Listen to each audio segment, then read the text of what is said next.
오늘의 큐티 말씀은 빌립보서 1장 12절부터 26절입니다. 제목, 고난은 나에게 유익이라. 먼저 앞뒤 문맥을 살펴보겠습니다. 빌립보서는 사도 바울이 빌립보 교회 성도들에게 보낸 편지인데 바울의 생에 있어서 거의 마지막에 쓴 편지입니다. 다른 서신서에 비해 대체적으로 긍정적이고 감사와 기쁨이 넘치는 편지입니다. 바울은 지금 로마 감옥에 갇혀 있습니다. 그래서 빌립보서는 에베소서, 골로새서, 빌레몬서와 더불어 옥중 서신이라고 불립니다.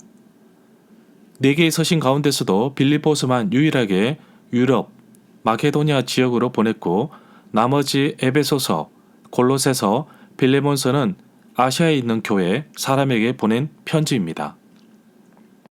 바울은 복음을 전하다가 감옥에 갇혔지만 빌립보 교회 성도들을 생각하면서 감사의 편지를 보냅니다. 빌립보 교회는 바울이 아시아에서 유럽, 마게도니아로 넘어와서 세운 첫 번째 교회이기 때문입니다. 빌립보에서 자주색 옥감 장수 루디아도 만났지만 의도치 않게 감옥에도 갇혔고 유대인들의 방해도 엄청났던 곳입니다. 이러한 내용은 바울의 2차 전도 여행에서 볼 수 있습니다. 바울은 빌립보 교회 성도들에게 특별히 감사 이야기를 전합니다. 유럽에서 첫 열매인 동시에 유럽 전역으로 복음이 전해질 수 있도록 바울에게 물질적인 후원을 하였기 때문입니다. 지금 바울이 로마 감옥에 갇혀 있습니다. 시기적으로 보면 바울의 3차 전도 여행이 끝나고 로마로 압송된 이후에도 시간이 제법 흘렀습니다. 그럼에도 바울을 돕고 있는 것을 볼 수 있습니다. 이처럼 바울 사역에 여러 가지 모습으로 도와준 빌립보 교회 성도들에게 바울은 늘 마음에 두고 기도하고 있으며 성도들이 사랑과 지식과 통찰력과 분별력이 계속 성장하여 그리스도께서 오시는 날에 정말 깨끗하고 흠없는 모습으로 서게 되기를 바라고 있습니다. 빌립보 교회 성도들은 바울의 안부가 무척이나 궁금할 텐데 바울은 전혀 다른 이야기를 합니다. 자신의 몸은 비록 감옥에 갇혀 있지만 복음은 갇혀 있지 않다고 말하고 오히려 자신이 당하는 고난은 자신에게 유익이라고 말합니다. 그러면서 살든지 죽든지 그리스도를 높이기를 원하고 있습니다. 문단을 나눠보겠습니다. 12절부터 18절은 바울이 당하는 고난이 하나님의 일에 도움이 되다.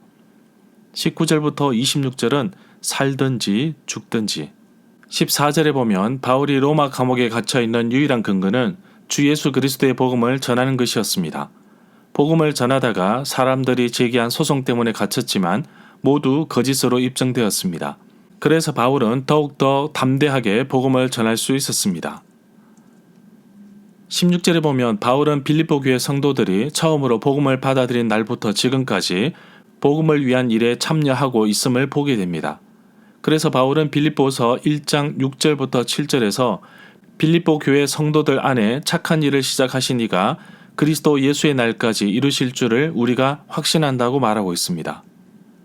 그리고 바울은 빌립보 교회 성도들을 위하여 기도하고 격려하는데 바울의 마음에는 빌립보 교회 성도들이 있음을 보게 됩니다. 바울은 나의 매임과 복음을 변명함과 확증함에 모두가 다 은혜에 참여한 사람이라고 보고 있습니다. 17절에 보면 빌립보 교회 성도들 가운데 몇몇은 바울에 대해 경쟁심을 가지고 있는 열정적인 사람도 있습니다. 어쩌면 바울이 로마 감옥에 갇혀 있는 동안 자신들의 영향력을 높이기 위해 활동을 더 하였는데 이러한 행동이 바울에게는 적지 않은 어려움으로 다가왔습니다. 바울은 이 구절에서 예수 그리스도의 성령이 도우시기 때문에 곧 풀려날 것이라고 말하고 있는데 사도행전 16장 7절에 보면 바울이 아시아에게 계속 복음을 전하고자 하였지만 성령이 말씀을 전하지 못하게 하였고 여러 지역을 다니다가 비두니아로 가고자 하였으나 예수의 영이 허락하지 않았습니다. 성령의 도우심과 예수 그리스도의 도우심이 때로는 나의 생각대로 이끌지 않을 때도 있습니다. 그럴 때는 하나님의 생각이 나의 생각보다 앞선다는 사실을 잊어서는 안 됩니다. 19절에 보면 바울은 고린도 교회 성도들에게도 바울 자신을 위해 기도해 달라고 부탁하고 있습니다.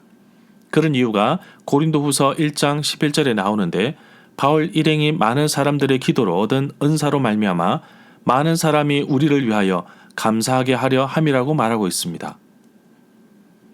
바울이 다시 자유로운 몸이 되어서 계속해서 복음을 전하게 될지, 혹은 하나님의 도우심을 힘입어서 죽음으로써 그의 믿음을 확정하게 될지, 어느 쪽이든 간에 그의 삶의 목적은 그리스도를 더욱 존귀하게 하는 데 있음을 보게 됩니다.